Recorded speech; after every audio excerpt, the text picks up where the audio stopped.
দালালবাজি সংগঠন কিছুমান লগাই দিয়ে সেই দালালবাজি সংগঠনে মাইকৰ আগত যাই কিনে ভম ভম ভম ভম ফক ফক ফক ফক ফক ফক ফক কৰিব আৰু আপোনালোকক বুৰ্বক বনাব। বানপানীৰ ইস্যুটো ঘূৰাই লৈ যায় অসম মেঘালয় কৰি পেলালে। আজি আমাৰ ল'ৰা ছোৱালীয়ে তাতে শ্বিলঙত কাম কৰি আছে, আমাৰ যদি ল'ৰা ছোৱালী কোনোবা এটাক মাৰি পেলায় তেতিয়া কোন দায়ী হ'ব? অসম গভৰ্ণমেণ্টে তেতিয়া ৰেছপনচিবিলিটি ল'ব নেকি? যদি কোনোবা এটা ল'ৰা বা ছোৱালী তাতে মাৰি পেলায় জুবিন বেগত জুবিনেই ন্যায় নাপায় তেনেহ'লে আমাৰ দৰে সৰু সুৰা মানুহে ক'ত ন্যায় পাব? বানপানীৰ ইস্যুটো গুচাবৰ কাৰণে অসম মেঘালয় ইস্যু আহিছে, জুবিন গাৰ্গৰ ইস্যুটো গুচাবৰ কাৰণে এইবিলাক অসম মেঘালয় ইস্যু চলি আছে। মানুহে এই কথাখিনি বুজি পোৱা উচিত, সচেতন নাগৰিকে এই কথাখিনি বুজি পোৱা উচিত আৰু সচেতন নাগৰিকে এই বস্তুখিনি শ্বেয়াৰ কৰিব লাগে যাতে মানুহে গম পায়, যাতে সদনত মানুহে গম পায়, যাতে মন্ত্ৰী এম এল এ বিলাকে দিয়া ভুৱা যিবিলাক আমাৰ প্ৰতিশ্ৰুতি, ভুৱা প্ৰতিশ্ৰুতিবোৰ যাতে তেওঁলোকে গম পায়। আজি খং উঠিলেও আমি একো কৰিব নোৱাৰো, আমাৰ বাক স্বাধীনতা ৰোধ কৰা হৈছে। আজি আমি মাত মাতিব নোৱাৰা হৈছো, আমাক জেলত ভৰাই থৈ দিয়া হৈছে। কিন্তু কিয় আজি কাজিৰঙাৰ বাফাৰ জোন 10 কিলোমিটাৰৰ পৰা 1 কিলোমিটাৰ কৰিবলৈ লৈছে? মানুহবিলাকে কিয় নিমাত হৈ বহি আছে? মানুহবিলাক কিয় নিমাত হৈ বহি আছে? নে মানুহবিলাকৰ একো হেৰিয়ে নাই? আজি অসমত ড্ৰাগছ ইজিলি এভেইলেবল হৈ গৈছে। কাজিৰঙা ইস্যু, কাজিৰঙাটো কি ডাইভাৰ্চন? কাজিৰঙাৰ ইস্যুটো ডাইভাৰ্ট কৰিবৰ কাৰণে অসম আৰু মেঘালয়ৰ মাজত কাজিয়া লগাই দিছে, কেব চালকবিলাকৰ মাজত কাজিয়া চলাই দিছে। কাজিৰঙাৰ বাফাৰ জোনটো চেঞ্জ কৰিবৰ কাৰণে এইবিলাক কৰিছে আৰু ইয়াতে কিছুমান এজেণ্ট লগাই দিয়ে। মই বুজাই আছো, মই যিহেতুকে বহুত এইবিলাকৰ মাজত সোমাই গৈছো, আপোনালোকে গম পায়। ইয়াতে কিছুমান এজেণ্ট লগাই দিয়ে, যেনেকে কিছুমান কি ধদুৱা সংগঠন, দালালবাজি সংগঠন কিছুমান লগাই দিয়ে। সেই দালালবাজি সংগঠনে মাইকৰ আগত যাই কিনে ভম ভম ভম ভম ফক ফক ফক ফক ফক ফক ফক ফক কৰিব আৰু আপোনালোকক বুৰ্বক বনাব। এই দালালবোৰ হৈছে নিজৰ পুহি থোৱা দালাল সংগঠন বুলি যে কয়, ইহঁতে অকল দালালগিৰি কৰি আছে। অসমীয়াৰ কাৰণে কাম কৰা নাই, মালৰ কাৰণে কাম কৰি আছে। মাল মাল মাল অসমীয়া জাতিটোৰ কাৰণে কাম কৰি থকা নাই, মালৰ কাৰণে কাম কৰি আছে। বুজি পোৱাটো উচিত, এই দালালবিলাকক বুজি পোৱাটো উচিত, ঠিক আছে? আৰু এই দালালবিলাকে থেপ থেপ থেপ থেপ থেপ থেপ অকল দালালগিৰি কৰে, অনা অসমীয়াক দালালগিৰি কৰি পইচা কামাই আছে, ঠিক আছে? তো এই কথাটো সকলোৱে বুজি পোৱা উচিত। মই বাৰে বাৰে কৈছো, আৰু মই কৰি থকা সংগ্ৰামখনত মই অকলে সংগ্ৰাম কৰি আছো। মই কাকো কোনো দল সংগঠন নাই, মই ভিক্টৰ দাস, মই অকলে সংগ্ৰাম কৰি যাম। মই মাৰ খাব লাগিলে মাৰ খাম, মই জেল যাব লাগিলে জেল যাম। মই যি অৱস্থা মোৰ হৈ যাওক, মই এটা পাগল হয়। Yes, I am a mad person. মই মোৰ জাতিটোৰ কাৰণে মই পাগল, মই মোৰ পাপাৰ কাৰণে পাগল, মই জুবিনদাৰ কাৰণে পাগল। য়েছ, আই এম আ মেড। মই একচেপ্ট কৰোঁ মই পাগল হয় বুলি। তহঁতে মোক নতুনকৈ পাগল সজাবলৈ চেষ্টা কৰি লাভ নাই। মই অলৰেডি পগলা ফটেকত যাই আহিছোঁ, মই পাগল হয়। কিন্তু এই পাগলে মেথছ, জিকে, ৰিজনিং, কাৰেণ্ট এফেয়াৰ্ছ, ইংলিছ এনেকুৱাকৈ পঢ়াব যে তোৰ 14 গোষ্ঠীয়ে বুজি পোৱাকৈ পঢ়াই দিব পাৰিম। যোনজনী ছোৱালীয়ে মোক এইমাত্ৰ পাগলী বুলি ক'লি, তাইক মই এটা কথা কওঁ যে মেথছ, ৰিজনিং, কাৰেণ্ট এফেয়াৰ্ছ, জিকে আৰু ইংলিছ এই পাগলে যেতিয়া পঢ়াব ন, তোৰ 14 গোষ্ঠী উদ্ধাৰ হৈ যাব। বুজি পাইছ? তো এইকাৰণে আলবাল নকৰিবি, মোৰ লাইভত আহি কমেণ্ট নকৰিবি। সিদিনা তাই কমেণ্ট কৰিছে একলেণ্ডত মুটাই দিছোঁ তাইক মই কেলা। বুজি পাইছ? তো এইবিলাক নকৰিবি মোৰ লাইভত আহি। এনেকুৱা জিন্তু শৰ্মাই কৈছে শিক্ষা বস্তুটো এটা এনেকুৱা বস্তু যিটো কেতিয়াও চুৰ কৰি লৈ যাব নোৱাৰে। বাকী চব বস্তু আপোনাৰ চুৰ কৰি লৈ যাব পাৰিব, কিন্তু আপোনাৰ জ্ঞান, আপোনাৰ শিক্ষা কেতিয়াও লৈ যাব নোৱাৰে, এডুকেশ্যন কেতিয়াও লৈ যাব নোৱাৰে। আৰু সেইটো কাৰণতে মই 500 টকাত 12 মাহ 5টা ছাবজেক্ট ষ্টুডেণ্টক পঢ়াওঁ। 500 টকা দি 12 মাহ টিউশ্যন কৰাওঁ, 12 মাহ। বুজি পাইছে? 500 টকা দি 12 মাহ পঢ়াওঁ। কোনোবাই আজিৰ ডেটত এটা ছাবজেক্ট বাদ দে, 1 মাহত টিউশ্যনৰ ফিজ কিমান? গোটেইখিনি মানুহক মই সুধিছোঁ, আপোনালোকৰ ল'ৰা ছোৱালী আছে, 1 মাহত টিউশ্যনৰ ফিজ কিমান? এইটো কথা কওক। 1 মাহত টিউশ্যনৰ ফিজ কিমান? মোক এই কথাটো কওকচোন। চবে যিমানখিনি মানুহ আছে, 1 মাহত টিউশ্যনৰ ফিজ কিমান? বহুতে নিজেও টিচাৰ হ'ব পাৰে, ইয়াতে বহুত আছে। 1 মাহৰ ফিজ কিমানকৈ লয় আপোনালোকে? 1 মাহৰ ফিজ কিমানকৈ লয়? 1 মাহৰ ফিজ কিমানকৈ লয় আপোনালোকে কওকচোন মোক, খোলা খুলিকৈ কওক। 1 মাহত এটা ছাবজেক্ট পঢ়াওঁতে ফিজ কিমানকৈ লয়? আপোনালোকেতো জানা শুনা মানুহ, জ্ঞান থকা মানুহ, শিক্ষা দীক্ষা থকা মানুহ। 1 মাহত আপোনালোকৰ ফিজ কিমান? আপোনালোকৰ ল'ৰা ছোৱালীবিলাকক যে পঢ়াই আছে 1 মাহত 300 টকা, 400 টকা, 500 টকা, হয়নে নহয়? 12 মাহৰ কাৰণে কোনোবাই আপোনাক 500 টকাত পঢ়াব নেকি? 12 মাহৰ কাৰণে কোনোবাই আপোনাক 500 টকাত পঢ়াব নেকি? এই কথাটো মোক কওক। 12 মাহৰ কাৰণে কোনোবাই আপোনাক 500 টকাত পঢ়াব নেকি? গোটেই 12 মাহ কোনেও নপঢ়ায়, কোনেও কৰা নাই। আনকি খান একাডেমি, খান ছাৰৰ যদিও কথা পাতে আপোনালোকে, খান ছাৰৰ এপটো ডাউনলোড কৰি চাব, তেওঁ 8,000 টকাকৈ লয়। তেওঁ 8,000 টকাকৈ লয় 12 মাহত। খান ছাৰে 8,000 টকাকৈ লয় 12 মাহত। কিন্তু মই 500 টকাত 12 মাহ পঢ়াওঁ, 500 টকাত 12 মাহ পঢ়াওঁ। আৰু মোৰ এই সংগ্ৰামখন মই আকৌ আৰম্ভ কৰিছোঁ, কলমেৰে যুদ্ধ মই আকৌ আৰম্ভ কৰিছোঁ। এই বিহাৰীটোক কি কৰিব লাগে? असम में बात करो ना। असम नहीं है, मेघालय है। मेघालय हो, असम हो। मेघालय असम हो, मेघालय असम एक साथ ही है। हाँ, तुम बाहर से है। निकल। অসমতেই থাকি অসমৰে হাওপানী খাই ইয়াতে ব্যৱসায় বাণিজ্য কৰি ইয়াতে চাকৰি কৰি তেখেত আছে। তাৰ পৰা অসমতেই থাকি অসম মেঘালয় ভাগ ভাগ কৰি তেখেতে কথা ক'বলৈ সাহস ক'ত পালে? এজন ষ্টুডেণ্টে এটা তেল ডিপুত যেতিয়া তেল ভৰাবলৈ গৈছে, বিহাৰীজনে প্ৰশ্ন কৰিছে যে ইয়া আসাম নাহি হে, মেঘালয় হে। মানে কি বুজাব বিচাৰিছে? আকৌ কৈছোঁ, বৰঘৰত সোমালে বিদেশী বঙালী, বিহাৰী বঙালী, ৰজা বহতীয়া হ'ল, অধিকাৰ স্বাভিমান, ভাষা মোৰ অভিমান বনিয়াৰ হাতলৈ গ'ল। আমি ইমান পদলেহনকাৰী হৈ গ'লোনে যে আমি খোলাকৈ এটা কথা ক'বলৈ সাহস কৰিব নোৱাৰা হ'লোঁ? আমি ইমান পিছুৱাই গ'লোনে আমাক যে কোনোবাই বাহিৰৰ পৰা আহি আমাৰ ইয়াতে থাকি আমাৰ বৰঘৰত সোমাই আমাৰ ইয়াতে খাব তাৰ পৰা আমাক আঙুলি টুৱাব পৰা হ'ল বুকুত বুকুত হৈ চকুত চকুত হৈ তেখেতলোকে আমালৈ ফেপেৰি পাতি কথা ক'ব পৰা হ'ল এইবোৰ কাৰ বাবে এখেতলোকক আমি কোনে মূৰৰ ওপৰত তুলিছে এই যিজন বিহাৰী যুৱক এই যুৱকজনৰ ওপৰত এটা কি ব্যৱস্থা গ্ৰহণ কৰা হ'ব আমি যাম ক্ষমা কৰি দিম আমি তেখেতে কৈ দিব আমি ক্ষমা বিচাৰিছোঁ কিন্তু এই ঘটনাবোৰ এবাৰ নহয় বাৰে বাৰে বাৰে অসমীয়া গৌবেগ ধ্বনি দিব পৰা হ'ল অসমত নিজৰ ঘৰত নিজৰ বৰ মজিয়াত আমাৰ বৰঘৰত অসমীয়া গৌবেগ দিব পৰা হ'ল এখন অসম নহয় এখন মেঘালয় বুলি ক'ব পৰা হ'ল অসমীয়াক ৰঙা চকু দেখুৱাব পৰা হ'ল আমাৰ ইয়াতে খাব খাই পাত ফলাৰ দৰে কামবোৰ আমাৰ ইয়াত কৰিব তাৰ পাছত প্ৰশাসন যন্ত্ৰ নিমাত হৈ কেৱল মাত্ৰ ব্যৱস্থা গ্ৰহণ কৰা হ'ব তৎকালীন নিৰ্দেশ দিয়া হ'ব এই কথাবোৰ কৈ কৈ তেখেতলোকে দায়িত্ব সামৰিব এই যুৱকজনে কালিৰ দিনটোত যিটো কাণ্ড কৰিলে ইতিমধ্যে গম পাইছে মেঘালয়ৰ পৰিৱেশ পৰিস্থিতিৰ বিষয়ে আপোনালোকে গম পাইছে কেতিয়াবা ৰুডলি কথাবোৰ নকওঁ বুলি ভাবোঁ কিন্তু কিছুমান কথাই অসহ্যকৰ কৰি তোলে আমাৰ এটা প্ৰশাসন যন্ত্ৰ আছে আমাক পৰিচালনা কৰা এখন চৰকাৰ আছে আইন ব্যৱস্থা আছে কিন্তু আইনৰ গণ্ডিৰে কামবোৰ কৰা হৈছে নাই সেই কথাবোৰ সকলোৱে পৰ্যালোচনা কৰাটো অত্যন্ত প্ৰয়োজনীয়তা আছে বৰ্তমান সময়ত এই কথাবোৰে বাৰুকৈ দুলা দি গৈছে আপোনালোকে গম পাইছে যে কিদৰে অসমীয়া ব্যক্তিক মেঘালয়ত গাড়ী ভাঙি মাৰপিট কৰিছে মেডিকেলত পেলাই থৈছে আৰু আমাৰ চৰকাৰে আমাৰ ল'ৰাখিনিয়ে প্ৰতিবাদ কৰিছে যোৰাবাটত খানাপাৰাত প্ৰতিবাদ কৰিছে ML লিখা মেঘালয়ৰ পাৰ্মিটৰ গাড়ী অসমত সোমাব নিদিওঁ বুলি 1 ইঞ্চিও আমি এফালে সোমাব নিদিওঁ কিন্তু বৰ্তমান পৰ্যন্ত চৰকাৰৰ ফালৰ পৰা যথোপযুক্ত এটা ব্যৱস্থা যথোপযুক্ত এটা মন্তব্য যোৱা নাই কেৱল মাত্ৰ টুইট কৰিছে আমি কথা পাতিছোঁ আমি কিবা কৰিছোঁ সেইটোৱে মানুহ মৰি যাওক কোনো ক'ব লগা নাই কিবা হৈ যাওক একো ক'ব লগা নাই আমি দুখন ঠাইৰ মাজত আমি শান্তি সমন্বয় বজাই ৰাখিব লাগিব তেনেকুৱা ধৰণৰ মন্তব্যবোৰহে আহিছে কিন্তু আমাৰ মানুহক যে মাৰি পিটি মেডিকেলাইজ কৰি দিছে তাৰ ওপৰত যে একশ্যন ল'ব লাগে আমাৰ জনপ্ৰতিনিধি আছেন নাই সি তাক লৈ এক ডাঙৰ প্ৰশ্ন এইখন নেতা নেকি এইসকল প্ৰশাসন যন্ত্ৰ চলোৱা বা চৰকাৰ যন্ত্ৰ চলোৱা মানুহ হয়নে তাক লৈ এটা প্ৰশ্ন হিচাপে থিয় দিছে আকৌ কৈছোঁ জাগিলে অসম বাচিব দেশ নহ'লে অসম বাংলাদেশ বৰঘৰত সোমালে বিদেশী বঙালী ৰজা বহতীয়া হ'ল বিদেশী বঙালী বিহাৰী চব সোমালে ৰজা বহতীয়া হ'লেই অধিকাৰ স্বাভিমান ভাষা মোৰ অভিমান বনিয়াৰ হাতলৈ গ'ল আনৰ ওচৰত আমাৰ বস্তুবোৰ এতিয়া চব আনৰ ওচৰত আছে আৰু আমি সেইসকলক সুবিধা দিছোঁ আমাৰ নেতা মন্ত্ৰীয়ে সুবিধা দিছে ৰাজনৈতিক নেতাৰ স্বাৰ্থ আদায়ৰ বাবে সুবিধা দিছে আৰু আমাৰবোৰক গুৰ মাৰি গংগাত পেলাইছে গুৰ মাৰি তেখেতলোকে গংগাত নহয় গুৰ মাৰি আমাক নৰকত পেলাইছে আমাৰ ভৱিষ্যত প্ৰজন্মটো অন্ধকাৰৰ দিশে গতি কৰিছে গতিকে প্ৰতিজন সজাগ অসমীয়া প্ৰতিজন তেজাল ডেকা প্ৰতিজন বিবেকবান অসমীয়া প্ৰতিজন স্বাভিমানী অসমীয়াই এই বিষয়বস্তুবোৰৰ ওপৰত পৰ্যালোচনা কৰক আলোচনা কৰক আমি তেখেতলোকক জবাবদিহি কৰিব লাগিব তেখেতলোকে উত্তৰ দিব লাগিব আমাক কিয় আমি এইদৰে নিজৰ ঘৰতেই আজি ভগনীয়াৰ ৰূপত থাকিব লগা হৈছে বিগত সময় যদি আপোনালোকে চায় তেতিয়াহ'লে দেখিব অসমখন এটা ঢোল হৈছে এফালৰ পৰা কোনোবাই এক পিটন দিব সেইফালৰ পৰা আকৌ এক পিটন দিব তাৰপৰা মাজতে আমিবিলাকে নাচি থাকিব লাগিব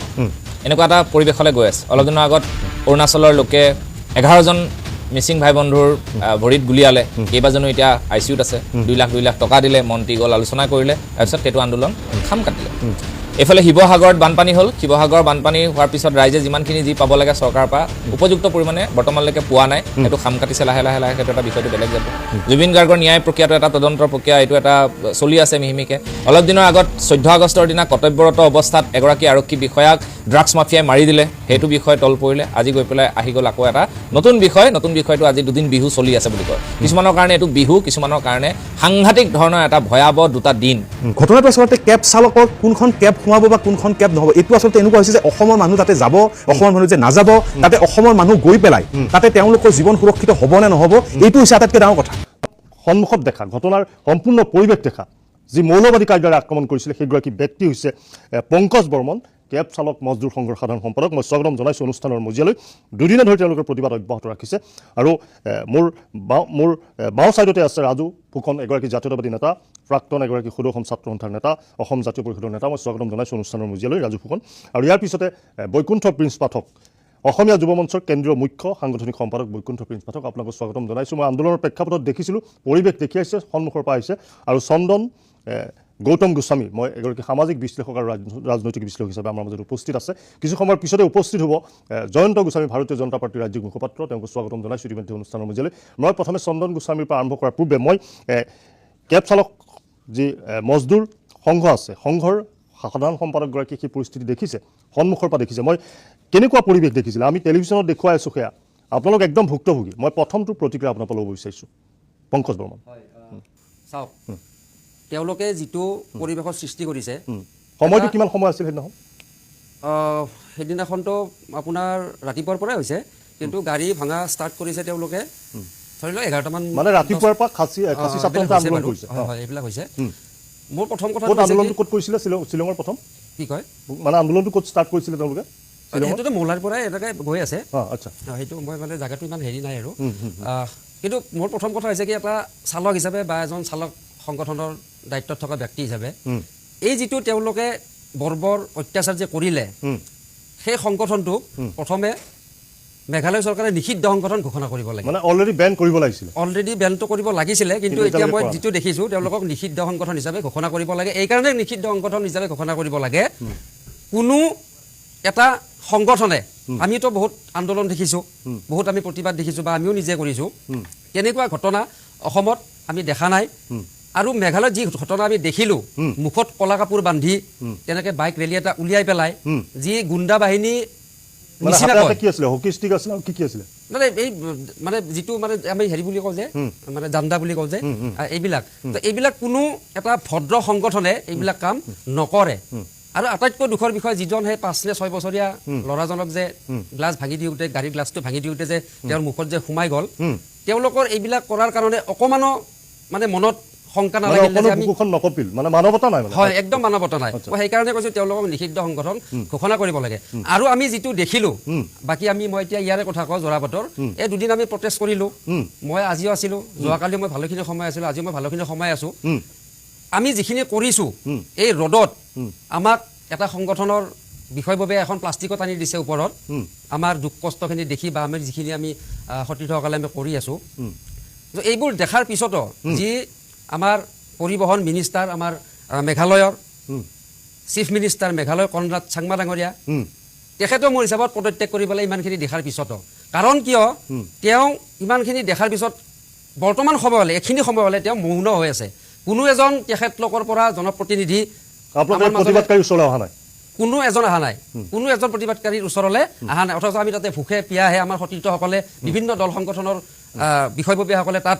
প্ৰতিবাদ সাব্যস্ত কৰিছে। আৰু আপোনালোকে দেখিছে আমাৰ প্ৰতিবাদৰ মাজত আৰু সেই গুণ্ডা বাহিনীৰ প্ৰতিবাদটোৰ মাজত আকাশ পাতাল পাৰ্থক্য আপোনালোকে নিশ্চয় পাইছে। আমি বুকু ডাঠি ক'ব পাৰোঁ যে আমাৰ অসমত বা আমি যিখিনি আমি 6 মাইলত হেৰিত যোৰাবাটত যিটো আমি আন্দোলন কৰিছোঁ, সেই আন্দোলনটোত এটা আঙুলিৰো এখন গাড়ীত আমি টাচ কৰা নাই। আমি যোৱাকালি আমি হাতযোৰ কৰি কৈছোঁ যে ছাৰ বাইদেউ আপোনালোকে তাত নাযাব, আপোনালোকে বেলেগ ব্যৱস্থা এটা কৰি লওক, কাৰণ কিয় তাত পৰিস্থিতিটো এনেকুৱা কৰিছে। আৰু যোৱাকালি আমি তাত যিকেইখন গাড়ীৰ ক্ষতি সাধন কৰিছিলে, সেইখিনি গাড়ী তাত আমি ৰখাই দিয়া দিছিলোঁ। আমি গাড়ীবোৰ দেখাই তেখেতলোকক আমি হাতযোৰ কৰি নমস্কাৰ কৰি আমি ৰিকুৱেষ্ট কৰিছোঁ, কিন্তু আমিও এইখিনি কাম কৰিব পাৰিলোঁ হয়, কিন্তু আমি এই কাৰণে কৰা নাই যে আমাৰ বিবেকে, কাৰণ আমি হৈছোঁ অতিথি পৰায়ণ। আমি যেতিয়া এয়াৰপৰ্টে হওক বা ৰেলৱে ষ্টেচনে হওক, আমি যেতিয়া এজন বা আমি টুৰিষ্ট আমি তাত আনিবলৈ যাওঁ, আমাৰ স্বাভিমানী গামোচাখনেৰে আমি তেওঁলোকক আদৰণি জনাই তাৰ যিবিলাক টুৰিষ্ট প্লেচ আছে তাত আমি ভিজিট কৰে, আকৌ সুন্দৰভাৱে ৰেলৱে ষ্টেচনে হওক বা অন্যান্য স্থানত আমি তেওঁলোকক সুকলমে আমি নিৰাপদে আমি তেওঁক আমি পহুচাই দিওঁ। গতিকে আমাৰ দায়িত্ব যে কোনো এজন বেলেগ মানুহক আমি বেলেগ হেৰিত নি পেলাই যে এটা অপৰস্ত কৰিম বা কিবা কৰিম, এইবিলাক আমাৰ মানসিকতা, আমাৰ বিশেষকৈ অসমবাসীৰ মগজুত এইখিনি নাই। মই কৈছোঁৱে যে আমি অতিথি পৰায়ণ, আমি খুব শান্ত, আমি খুব ভদ্ৰ। গতিকে তেখেতলোকৰ নিচিনা এনেকুৱা অভদ্ৰ আচৰণ আমি ক'তো দেখা নাই। আমি বহুত জাতীয় সংগঠন দেখিছোঁ, বহুত আন্দোলন দেখিছোঁ অসমত। ইয়াতে আমি ডাঙৰ দীঘল হৈছোঁ, ইয়াতে আমি জন্মগ্ৰহণ কৰিছোঁ। হয়, কিমানখনমান গাড়ী ভাঙিলে তাত? এতিয়া আজি ভাঙিছে আমাৰ তাত দুখন, ৰাতিপুৱা সময়ত মই এখন পাইছিলোঁ, আজি ভাঙিছে এখন গ্লাছ, এখন হেড গ্লাছ, এখন ডিজিআৰৰ এখন গ্লাছ ভাঙিছে। পাথৰ মাৰি ভাঙিছে নে কেনেকুৱা? সেইটো দেখা নাই, মানে গ্লাছখন হয়তো পাথৰে হ'ব চাগে, কাৰণ হাতেদি মাৰিলে ইমান সহজতে নাভাঙেতো, পাথৰে হ'ব। আজি ৰাতিপুৱা মই সেইটো খবৰ পাইছোঁ। আৰু যোৱাকালি ভাঙিছিলে ইন'ভা এখন ডিজিআৰ 2খন আৰু প্ৰাইভেট গাড়ী 2খন ভাঙিছিলে গতিকে এইবিলাক কথা আৰু নহয় মই গতিকে এটা প্ৰশ্ন সুধিব বিচাৰিছোঁ অসমৰ জনপ্ৰতিনিধি আপোনালোকৰ এই প্ৰতিবাদকাৰী আন্দোলনৰ মাজলৈ গৈছে নেকি কোনোবা এতিয়ালৈকে অসম চৰকাৰৰ তৰফৰ পৰা আমাৰ তাত যোৱা নাই এতিয়ালৈ যোৱা নাই আৰু এতিয়াতো বাৰু আজি হেৰি হ'ল এতিয়ালৈ যোৱা নাই কিন্তু তেখেতলোকে যাব লাগিছিলে কি কাৰণে যোৱা নাই এইটো আপোনালোকৰ আন্দোলনটো ধাৰাবাহিকভাৱে চলি থাকিব চলি থাকিব অহাকালিতো আমি ভাবিছোঁ তাত মানে লাইট এনেকৈ যোগাৰ কৰিব আমাৰ আলোচনা হৈ আছে ৰাতিও তাত আমি চলিব। ৰাতিও সেইটো আমি এটা মানে চিন্তা চৰ্চা এটা কৰিছোঁ আমাৰ সতীৰ্থসকলৰ লগত এতিয়া আপোনালোকৰ মই এটা সুধিছোঁ যে মানে কি মেঘালয়লৈ আপোনালোকৰ কিমান মানে গাড়ী সোমায় তাত দৈনিক পৰ্যটক কিমানমান গাড়ী সোমায় তালৈ এতিয়া আপোনাৰ তেনেকৈ ক'ব লাগে বৰ্তমানটো অফ ছিজন চলি আছে অফ ছিজনততো আপোনাৰ গাড়ীটো আমাৰ 400-500ৰ ভিতৰততো থাকে অফ ছিজনত দৈনিক থাকে আচ্ছা। থাকে মই আমাৰ কেইবাটাও চেয়াৰ টেক্সিবোৰো আছে হয় কেইবাটাও প্ৰশ্ন আছে মই সেই প্ৰশ্নবিলাকৰ মাজলৈ যাম ৰাজু ফুকন আছে জাতীয়তাবাদী নেতা মই ৰাজু ফুকন আপুনি আজি গৈছিলে তাত কেনেকুৱা পৰিৱেশ পালে আৰু কি বুজি পালে যে চালকসকলৰ সৈতে কথা বতৰা পাতিলে প্ৰকৃতাৰ্থত মেঘালয় আৰু অসম চৰকাৰৰ মাজত কোনো সংঘাত নাই কিন্তু অসমীয়াসকল নিৰ্যাতিত হ'বলগীয়া হৈছে অসমৰ মানুহে যিসকল পৰ্যটকক লৈ গৈছিলে বা তেনেকুৱা এটা যি সুন্দৰ এটা পৰিৱেশ আছিলে সেই পৰিৱেশটোত আমি এক বৰ্বৰ এক ফেচিষ্ট আন্দোলন দেখিবলৈ পালোঁ মানে আমি যদি কওঁ যে এইটো ফেচিষ্ট নহয় এক প্ৰকাৰ আপুনি মৌলবাদীবিলাকে এই ধৰণৰ আক্ৰমণ কৰে হয়তো আৰ্মছ থকা হ'লে মানুহ মৰি গ'ল কিন্তু এই এটা ছাত্ৰ সংগঠনে ইমান দুঃসাহস কৰিছে এখন গণতান্ত্ৰিক চৰকাৰ থকাৰ পিছত প্ৰথমটো প্ৰতিক্ৰিয়া মানে এইটো যিটো ঘটনা ঘটিলে শ্বিলঙত সেইদিনাখন মেঘালয়ত আচলতে অতি দুৰ্ভাগ্যজনক আৰু অতি মানে লজ্জাজনক কথা এটা এইটো মই এবাৰ ভুক্তভোগী মোৰ নিজৰ ঘটনা এটাও ঘটিছে তাতে মই এবাৰ নেহুলে যাওঁতে গাড়ীখন অকণমান বেক কৰিব লগা হ'ল 2 ছেকেণ্ডমান আচলতে এখন গাড়ী ৰ'ব লগা হৈছিলে আৰু তাৰ পাছত মানে যিটো ৰূপেৰে আচলতে তেওঁলোক আগবাঢ়ি আহিছিল সেই সময়কণৰ কাৰণে সেই 2 ছেকেণ্ড সময় ৰওঁতে আচলতে তেনেকুৱা ধৰণৰ তেওঁলোকৰ মানসিকতাটো অকণমান অসমৰ প্ৰতি অলপ বেলেগ ধৰণৰ মানে কেতিয়াবা তেনেকুৱা ধৰণৰ লাগে যে আপুনি মেঘালয় কওক আজি অৰুণাচলে কওক অৰুণাচলে সেইদিনাখন ধেমাজিত 11জনকৈ মানুহক গুলিয়াই দিছে ভাবকচোন আপুনি AMCত তেওঁলোক মানে চিকিৎসাধীন হ'ব লগা হৈছে মানে নাগালেণ্ডে প্ৰতিটো মুহূৰ্তত সীমা আমাৰ ঠেলি আহি থাকে এই গোটেই বিষয়টো কিন্তু অসম চৰকাৰখনৰ ক'ৰবাত দুৰ্বলতা আছে যে আমি সদায় ডিফেন্সিভ খেলি থাকোঁ আমাৰ যিটো দায়িত্ব মানে তেওঁলোকৰ ওপৰত আমাক যে এই ধৰণে যে গাড়ী এখন ভাঙিলে এই ছবিত দেখি আছে আপুনি কেনেকৈ ধৰণে আচলতে পাশবিক এটা মানে কাৰবাৰ এটা এইটোতো গণতান্ত্ৰিক আন্দোলন নহয়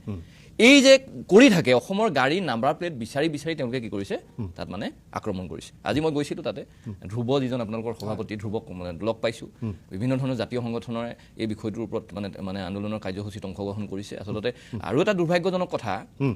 যে অসম চৰকাৰৰ কোনো প্ৰতিনিধি এজন আজিলৈকে তালৈকে যোৱা নাই নোযোৱা কাৰণটো মই ভাবিছোঁ যে ইছ্যু ডাইভাৰ্ট কৰিবৰ কাৰণে আন্দোলনটোক দীঘলীয়া কৰিবলৈ গৈ আছে নেকি এনেকুৱা ধৰণৰ লাগিছে যে দুইখন চক কেন্দ্ৰত বিজেপি চৰকাৰ অসমত বিজেপি চৰকাৰ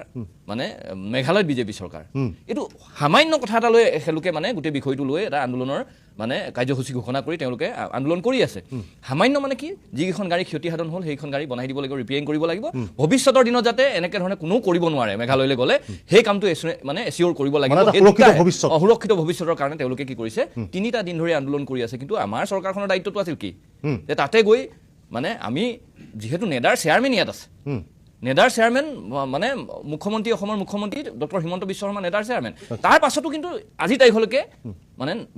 হেৰিক মানে মেঘালয়ক মানে নাকি লগাব পৰাকৈ যিটো ব্যৱস্থা গ্ৰহণ কৰিব লাগিছিল ব্যৱস্থা গ্ৰহণ কৰা নাই এৰেষ্ট কৰিলে 3জনক এৰেষ্ট কৰিছে দেখা পাইছোঁ কিন্তু ভৱিষ্যতটো কেনেকৈ ধৰণে সুৰক্ষিত হ'ব এইটো চাব লাগিব বাৰে প্ৰতি অসমৰ মানুহে মাৰ খাই থাকিব এইটোতো কোনোকালে মানি লোৱা নহয় আমি সদায় ভাতৃত্ববোধেৰে অসমীয়া মানুহবিলাকে সকলো মানে সীমাৰ আটাইকেইখন ৰাজ্যৰ লগতে আমি ভাতৃত্ববোধ বৰ্তাই ৰাখিবৰ কাৰণে প্ৰচেষ্টা হাতত লওঁ কিন্তু তেওঁলোকে প্ৰতিটো মুহূৰ্ততে এটা আক্ৰমণাত্মক ভূমিকা লয় কাৰ কাৰণে চৰকাৰৰ দুৰ্বলতাৰ কাৰণে এই কাম কাজবিলাক কৰিবলৈ পায় মই ভাবিছোঁ যে এইটো ইমিডিয়েট আলোচনা হ'ব লাগে আৰু যিসকল কেব চালকে আচলতে বা ড্ৰাইভাৰ সন্থাৰ ব্যক্তিসকলে তাতে প্ৰতিবাদ কৰি আছে মই দেখিছোঁ যে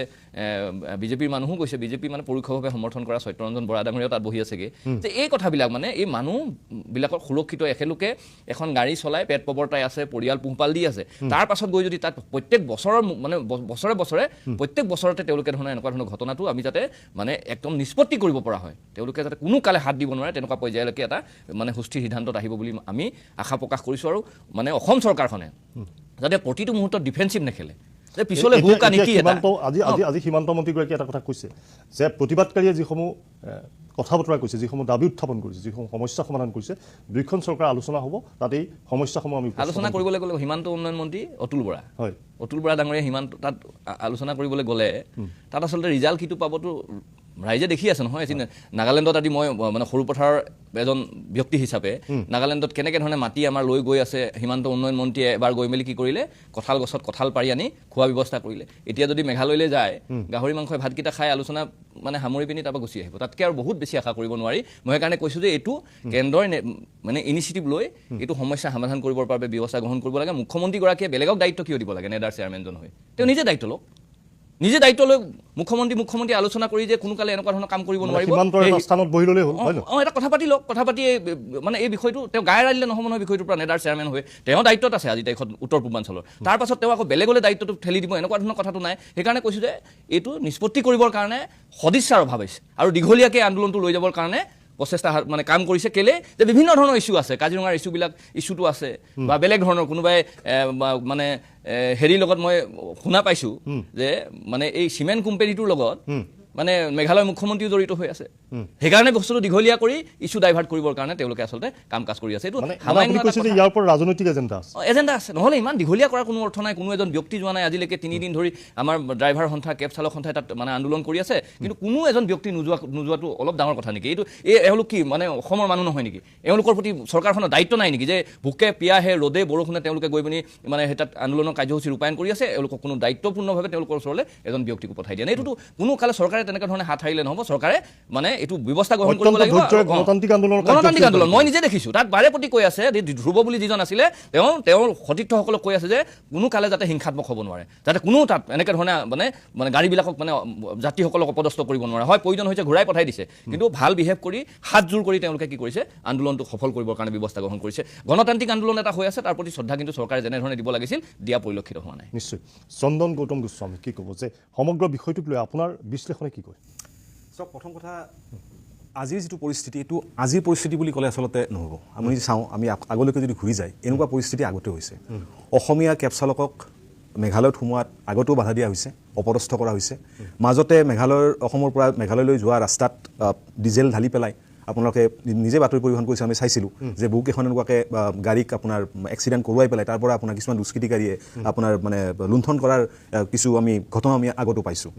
গতিকে আজিৰ যিটো ঘটনা আজি বুলিয়ে কওঁ দুদিনৰ আগৰ যিটো ঘটনা এইটোতো প্ৰথম কথাটো এজন সাধাৰণ মানুহ হিচাপে ইয়াতকৈ বেছি আৰু দুৰ্ভাগ্যজনক কথা একো হ'ব নোৱাৰে যে এনেকুৱাকৈ অসমৰ কেব চালকৰ তাতে গৈ পেলাই এটা ছাত্ৰ সংগঠনৰ নেতৃত্বত আপুনি কোৱাৰ দৰে এক মৌলবাদী আপোনাৰ ভাৱধাৰা সন্মুখত ৰাখি পেলাই তেওঁলোকে যি ধৰণে আক্ৰমণ কৰিছে ইয়াক আৰু আচলতে কোনো ভাষা নাই ইয়াক আমি গৰিহণা দিয়া বা আমি ইয়াক মানে আপোনাৰ লজ্জাজনক ঘটনা বুলি কোৱা কিন্তু কথাটো হৈছে যে এই ঘটনাটো যেতিয়া মই ক'লোঁ যে এইটো ঘটনা আচলতে হিংসাত্মক এইবাৰ বহুত বেছি হৈ গৈছে এতিয়া মানে আপোনাৰ আগতকৈ বহুত বেছি এইটো মানে এনেকুৱা এটা পৰিস্থিতি আগতেও এনেকুৱা ধৰণৰ ঘটনা হৈছে কিন্তু মই ক'ব খুজিছোঁ প্ৰত্যেকবাৰ কিন্তু যেতিয়া এনেকুৱা ধৰণৰ ঘটনা হয় অসমত প্ৰতিবাদ কৰা হয় কিন্তু আপুনি যদি চাই কোনো এখন চৰকাৰে এই ক্ষেত্ৰত কিন্তু তেওঁলোকে সদিচ্ছা প্ৰকাশ নকৰে যে ইয়াৰ এটা স্থায়ী সমাধান কিবা এটা হওক ঘটনাটো আচলতে কেব চালকৰ কোনখন কেব সোমাব বা কোনখন কেব নহ'ব এইটো আচলতে এনেকুৱা হৈছে যে অসমৰ মানুহ তাতে যাব অসমৰ মানুহ যে নাযাব তাতে অসমৰ মানুহ গৈ পেলাই তাতে তেওঁলোকৰ জীৱন সুৰক্ষিত হ'ব নে নহ'ব এইটো হৈছে আটাইতকৈ ডাঙৰ কথা কেব চালক বা কেব তাতে সোমোৱাটো বন্ধ কৰা নকৰাটো বৰ ডাঙৰ কথা নহয় মানে ডাঙৰ কথা হয় মই ক'ব খুজিছোঁ যে মানুহৰ জীৱনৰ এতিয়া সুৰক্ষাৰ কথাটো এতিয়া বৰ্তমান আহি পৰিছে আৰু মানুহৰ জীৱনক লৈ পেলাই আচলতে হেতালি খেলিছে এই দুয়োখন চৰকাৰে আপুনি কোৱাৰ দৰে আমি সকলোৱে জানো অসমত বিজেপি চৰকাৰ মেঘালয়ত বিজেপি চৰকাৰ কেন্দ্ৰত বিজেপি চৰকাৰ নেডাৰ আপোনাৰ হিমন্ত বিশ্ব শৰ্মা ইয়াতে বহি আছে আজি দুদিনলৈকে তেওঁলোকৰ কোনো খা খবৰ নাই মাত্ৰ দুজন মানুহক এৰেষ্ট কৰি পেলাই তেওঁলোকে কি মানে এটা জাষ্ট মানে কি বুলি কয় মানুহৰ সন্মুখত দেখাব খুজিছে যে আমি কিবা এটা কৰিছোঁ এইটোতো আজিৰ ঘটনা নহয় ঘটনাটো আজিতো ক'ব গ'লে এটা মানে যেন এটা আগ্ৰহী মানে আপোনাৰ আহি পেলাই এটা ব্লাষ্ট হৈ গৈছে এতিয়া এই সমস্যাটো আচলতে কেতিয়াবা সমাধান কৰিব লাগিছিলে কিন্তু আপুনি চাই কোনো এখন চৰকাৰৰ সদিচ্ছা নাই আৰু সদিচ্ছা নথকাৰ আঁৰৰ কাৰণ কি হ'ব পাৰে এইটো নিশ্চয় কিবা এটা ৰাজনৈতিক এজেণ্ডা এটা আছে কাৰণ চাওক এই গোটেই ঘটনাটোৰ লগত যদি আপুনি চাই আমাৰ কিমানজন অসমৰ কেব চালকৰ আপোনাৰ নিজৰ পৰিয়ালৰ পোহপালৰ কথা আছে তেওঁলোকৰ এখন ঘৰ তেওঁলোকে যে কোনো ভাড়া চলাই থাকে হয় নে নহয় কোনো ভাড়াত চলাই থাকে কোনোবাই তেওঁলোকৰ নিজৰ গাড়ী আপোনাৰ EMI লৈ পেলাই আজি যদি 2-4 দিন বা 10 দিন যদি ধৰি পেলাই যদি বন্ধ হৈ যায় তেওঁলোকৰ বাকীটো তেওঁলোকৰ কোনো মানে সোৰ্চ নাই ইনকাম সোৰ্চ নাই গতিকে তেওঁলোকৰ হ'ব কি গতিকে এই ক্ষেত্ৰত তথাপিও কি চৰকাৰখন অকল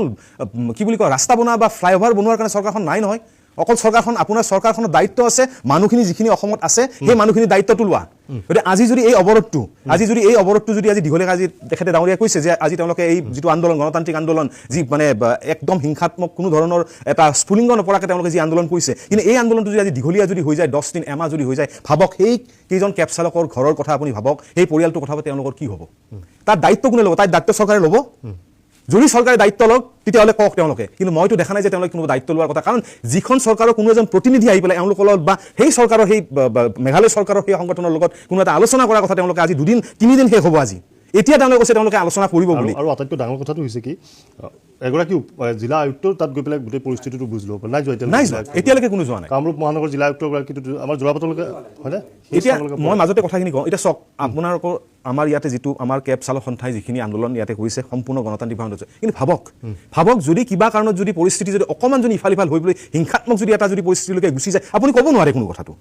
পৰিস্থিতিৰ কথা কোনো ক'ব নোৱাৰে হ'ব পাৰে নহয় কোনোবা এটা কিবা এটা কথা যদি হিংসাত্মক তেতিয়া কি হ'ব গোটেই বস্তুটো মানে ঘৰ জ্বলিব তেতিয়া গাড়ী জ্বলিব মানুহ মৰিব পুলিচ ফায়াৰিং হ'ব গোটেই ঘটনাটো গোটেই পৰিস্থিতি কিমান বেয়াৰ ফাললৈকে ঢাল খাই হ'ব পাৰে এই কথা চৰকাৰে চাগে তেওঁলোকৰ মগজুত এতিয়ালৈকে সোমোৱা নাই এইটো কথাই হৈছে এতিয়া মোৰ আটাইতকৈ ডাঙৰ প্ৰশ্ন চৰকাৰখনলৈকে দুয়োখন চৰকাৰলৈকে যে আপোনালোকে আজিলৈকেও মৌন কিয় আপোনালোকৰ ইয়াৰ মাজত আপোনালোকৰ কথাটো কি যে মানুহখিনিক ৰাস্তাত আপোনালোকে মৰিবলৈ দিব অসমৰ মানুহৰ তাতে মানুহৰ ভাত মাৰিব বা অসমত তাতে মানুহ গৈ পেলাই নিজৰ জীৱন তেওঁলোক সুৰক্ষিত হ'ব নে নহয় তাক লৈ চিন্তা কৰিব নে আপোনালোকৰ দায়িত্ব নিজে পালন কৰিব ইয়াৰ প্ৰশ্ন কিন্তু উত্তৰ আমাক লাগে নাগাৰ যিটো আগ্ৰাসন এই আগ্ৰাসন অত্যন্ত ভয়াৱহ হৈছে আমি ধাৰাবাহিকভাৱে বাতৰি কৰি আহোঁ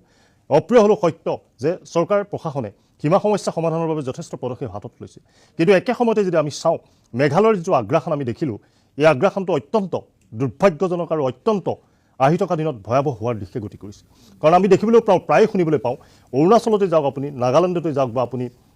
মেঘালয়তে যাওক বিভিন্ন সময়ত অসমীয়া পৰ্যটকে বা আমি অসমীয়াই বহু সময়ত সমস্যাৰ সন্মুখীন হ'বলগীয়া হয় আমি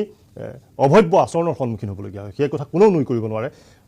সকলো মানুহেই ক'ৰবাত নহয় ক'ৰবাত কিন্তু প্ৰেক্টিকেল এই ঘটনাটোৰ ওপৰত এনেকুৱা ধৰণৰ পৰিৱেশ ৰচনা হয় গতিকে আমি এই পৰিৱেশবিলাক যদি আমি চাওঁ তেতিয়াহ'লে দেখিবলৈ পাম যে শেহতীয়া যি পৰিস্থিতিলৈ এই পৰিস্থিতিলৈ আজিৰ দিনটোত সীমান্ত মন্ত্ৰী অতুল বৰাই কেইটামান গুৰুত্বপূৰ্ণ মন্তব্য কৰিছে কিন্তু এই মন্তব্য কিমান শক্তিশালী এই মন্তব্যই সমাধানৰ পথ কিমান দূৰলৈ প্ৰশস্ত কৰিব এই মন্তব্য মই এই উইণ্ডো শুনাব বিচাৰিছোঁ মেঘালয়ৰ শ্বিলঙত প্ৰতিবাদৰ নামত একবোৰ অনাকাংক্ষিত আৰু দুৰ্ভাগ্যজনক ঘটনা সংঘটিত হ'ল ইয়াৰ ফলত বহুত যান বাহন অসমৰ ক্ষয়ক্ষতি হৈছে মেঘালয়ৰো হৈছে অসমৰ যান বাহনক আক্ৰমণৰ লক্ষ্য কৰি লোৱাৰ কাৰণে বহু লোকে আঘাতো পাইছে শিশুও আঘাত পাইছে এইটো নিতান্তই অত্যন্ত দুৰ্ভাগ্যজনক আৰু মাননীয় মুখ্যমন্ত্ৰী ডক্টৰ হিমন্ত বিশ্ব শৰ্মা ডাঙৰীয়াই বিষয়টো লৈ গভীৰভাৱে উদ্বিগ্ন আমিও উদ্বিগ্ন কালি মাননীয় মুখ্যমন্ত্ৰীয়ে আপোনালোকে কোৱাৰ দৰে আমাক নিৰ্দেশ দিছে আৰু তাৰ আগে আগে মাননীয় মুখ্যমন্ত্ৰী ডক্টৰ হিমন্ত বিশ্ব শৰ্মা ডাঙৰীয়াই মেঘালয়ৰ মাননীয় মুখ্যমন্ত্ৰী কনৰাড চাংমাৰ সৈতে কথা পাতিছিল তাৰ বাবে যাৱতীয় ব্যৱস্থা আৰু স্বাভাৱিক পৰিস্থিতি যাতে ঘূৰি আহে মাননীয় মুখ্যমন্ত্ৰী ডাঙৰীয়াৰ নিৰ্দেশ মৰ্মে মই মেঘালয়ৰ মুখ্যমন্ত্ৰী কনৰাড চাংমা ডাঙৰীয়াৰ সৈতে যোগাযোগ কৰিছিলোঁ তেখেতেও এই ঘটনাটো দুৰ্ভাগ্যজনক বুলি উল্লেখ কৰিছে আৰু উদ্বিগ্নতা প্ৰকাশ কৰিছে আৰু লগে লগে মেঘালয়ৰ উপ মুখ্যমন্ত্ৰী এছ ধৰক আমাৰ সৈতে যোগাযোগ কৰিবলৈ দায়িত্ব অৰ্পণ কৰিছিল আমি কনষ্টেণ্ট টাচত এতিয়া আছোঁ য'ত আমাৰ মানুহ আবদ্ধ হৈ আছে তেওঁলোকৰ যাতে কোনো ধৰণৰ অসুবিধা নহয় চেফ পেচেজটো সম্ভৱ কৰি যিবিলাক ৰিজুৱেল হ'বলৈ আছে আলাপ আলোচনা সময়ে সময়ে চলি আছে গতিকে আমাৰ এই সম্পৰ্ক যুগমীয়া সম্পৰ্ক যাতে এনেবোৰ ঘটনাৰ বাবে বিনষ্ট নহয় এই কথাটোৰ ওপৰত আমি সকলোৱে গুৰুত্ব আৰোপ কৰিব লাগিব মন্ত্ৰী অতুল বৰাৰ মন্তব্য আমি শুনালোঁ মন্ত্ৰী অতুল বৰাই কেইবাটাও গুৰুত্বপূৰ্ণ মন্তব্য কৰিছে কিন্তু এই মন্তব্যবিলাকৰ ক্ষেত্ৰত কৈছে যে কেইজনমান খাচীয়া ষ্টুডেণ্টৰ বাবে গোটেই সমগ্ৰ খাচীয়া জাতিটো জগৰীয়া নহয় বুলিও কৈছে এই ধৰণৰ মন্তব্যও কৈছে আজি গতিকে গণতান্ত্ৰিক ৰাষ্ট্ৰৰ মন্ত্ৰী হিচাপে তেনেকুৱা ধৰণৰ মন্তব্য কৰিছে আৰু কৰিব লাগিব কিন্তু প্ৰশ্ন হৈছে যে বাৰে বাৰে অসমীয়া নিৰ্যাতিত হৈ এই প্ৰশ্নবিলাক উত্থাপন হয় মোৰ সৈতে জয়ন্ত গোস্বামী আহি উপস্থিত হৈছে বিজেপিৰ মুখপাত্ৰ স্বাগতম জনাইছোঁ অনুষ্ঠানৰ মজিলৈ মই বৈকুণ্ঠ প্ৰিন্স পাঠকৰ এটা মন্তব্য ল'ব বিচাৰিছোঁ যে অসমীয়া যুৱ মঞ্চৰ এগৰাকী নেতা হিচাপে আজি আপুনি আছে যোৱাকালি দিনটোতো আছে কি দেখিছে আৰু সামগ্ৰিকভাৱে চৰকাৰ প্ৰশাসনৰ স্থিতি কোন দিশে যোৱাৰ সম্ভাৱনা আছে সমস্যা সমাধানৰ ক্ষেত্ৰত এই আন্দোলনটো যোৱাকালি হ'ল আজিও হ'ল আৰু কাইলৈ হ'ব দীঘলীয়া হৈ গৈ থাকিব কিন্তু আমি দেখিছোঁ যে দুইখন চৰকাৰ কোনো ধৰণৰ প্ৰতিনিধি তাত গৈ এতিয়ালৈকে উপস্থিত হোৱা নাই বা জিলা উপায়ুক্ত এগৰাকীও 2খন জিলাৰ জিলা উপায়ুক্ত গৰাকী অহাটো দায়িত্ব আছিলে কিন্তু 2খন জিলাৰ জিলা উপায়ুক্তও কিন্তু এই প্ৰতিবাদস্থলীত উপস্থিত হোৱা নাই মই প্ৰথমটো প্ৰতিক্ৰিয়া অসমীয়া যুৱ মঞ্চৰ পৰা চাওক বিগত সময় যদি আপোনালোকে চাই তেতিয়াহ'লে দেখিব অসমখন এটা ঢোল হৈছে এফালৰ পৰা কোনোবাই এক পিটন দিব সেইফালৰ পৰা আকৌ এক পিটন দিব তাৰপৰা মাজতে আমিবিলাকে নাচি থাকিব লাগিব এনেকুৱা এটা পৰিৱেশলৈ গৈ আছে অলপ দিনৰ আগত অৰুণাচলৰ লোকে 11জন মিচিং ভাই বন্ধুৰ ভৰিত গুলিয়ালে কেইবাজনো এতিয়া ICUত আছে 2 লাখ টকা দিলে মন্ত্ৰী গ'ল আলোচনা কৰিলে তাৰপিছত সেইটো আন্দোলন খাম কাটিলে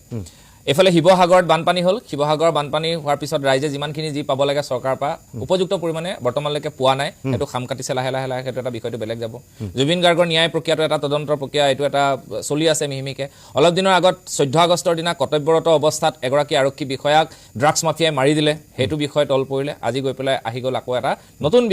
বিষয়টো আজি দুদিন বিহু চলি আছে বুলি কয় কিছুমানৰ কাৰণে এইটো বিহু কিছুমানৰ কাৰণে সাংঘাতিক ধৰণৰ এটা ভয়াৱহ দুটা দিন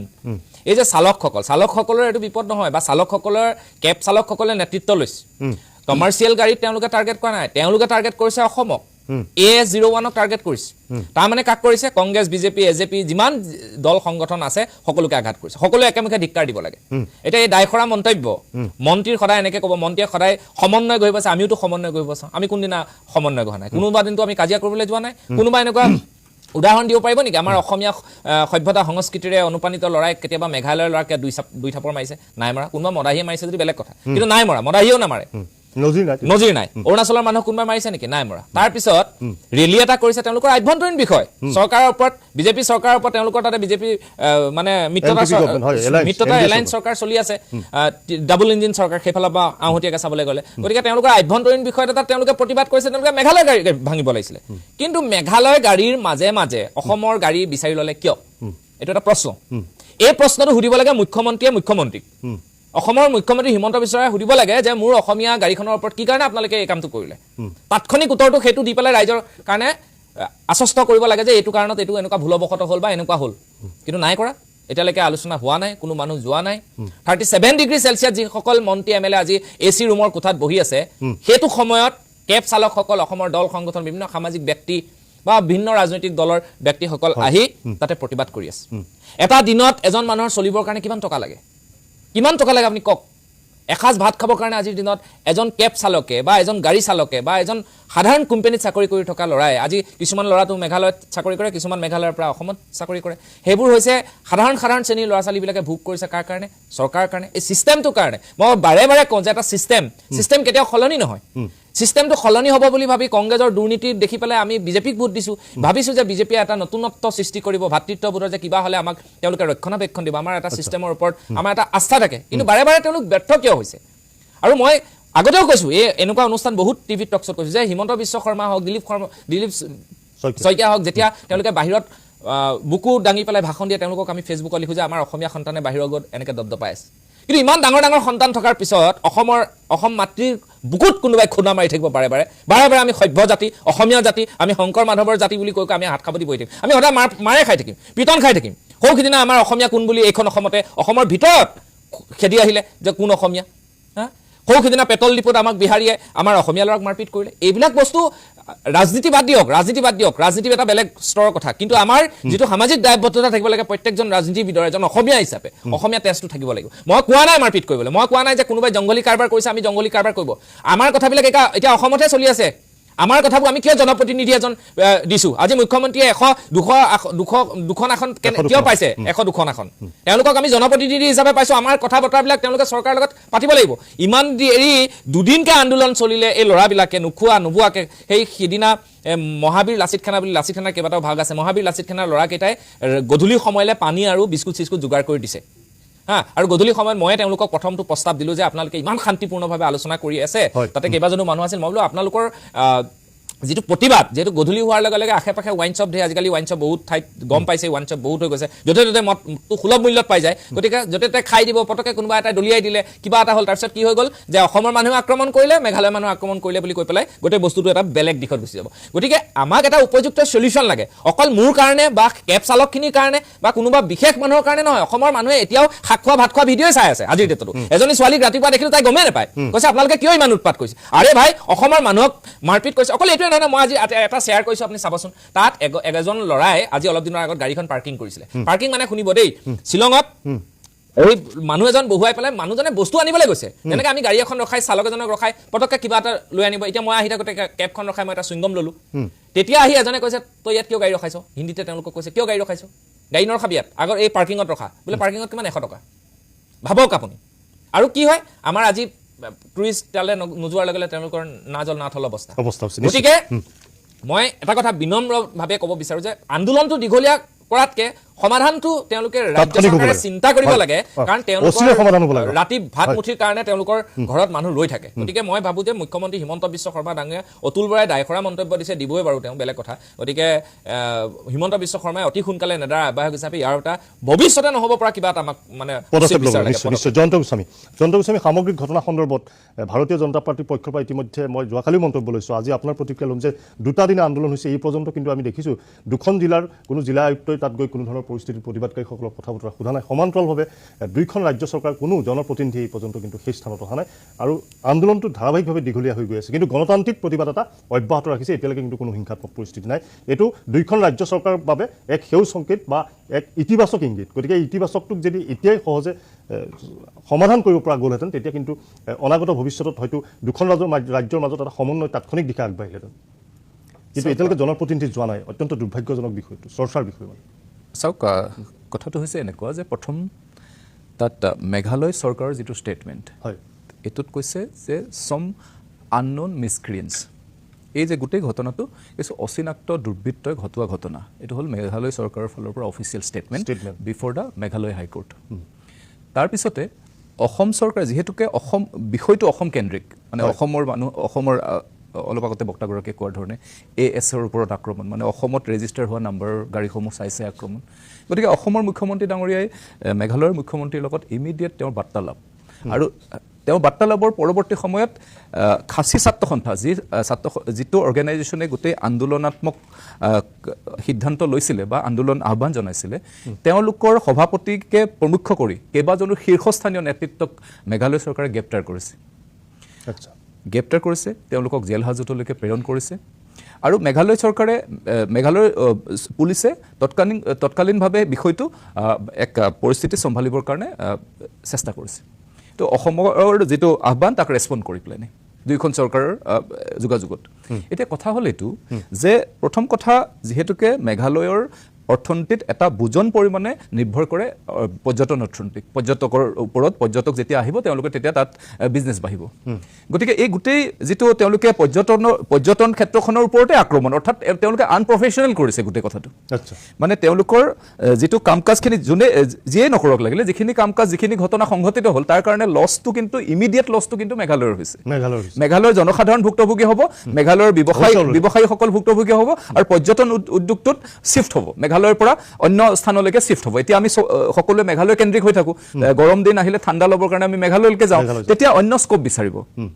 ইতিমধ্যে ছ'চিয়েল মিডিয়াত আহিছে যে হাফলঙৰ কথা নতুনকৈ চিন্তা চৰ্চা হৈছে